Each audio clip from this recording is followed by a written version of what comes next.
है तो उसी के फर्माबरदार हो जाओ और आजिजी करने वालों को खुशखबरी सुना दो।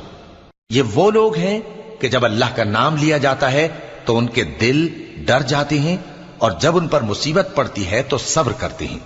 और नमाज आदाब से पढ़ते हैं और जो माल हमने उनको अता फरमाया है उसमें से नेक कामों में खर्च करते हैं। और कुर्बानी के ऊंटों को भी हमने तुम्हारे लिए अल्लाह के शायर मुकर्रर किया है, उनमें तुम्हारे लिए फायदे हैं, तो कुर्बानी करने के वक्त कितार बांधकर उन पर अल्लाह का नाम लो,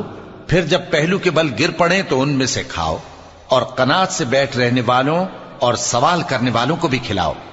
इस तरह हमने उनको तुम्हारे जेरे फरमान कर दिया है ताकि तुम शुक्र करो।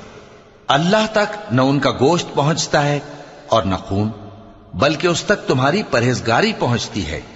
इसी तरह अल्लाह ने उनको तुम्हारे जेरे फरमान कर दिया है ताकि इस बात के बदले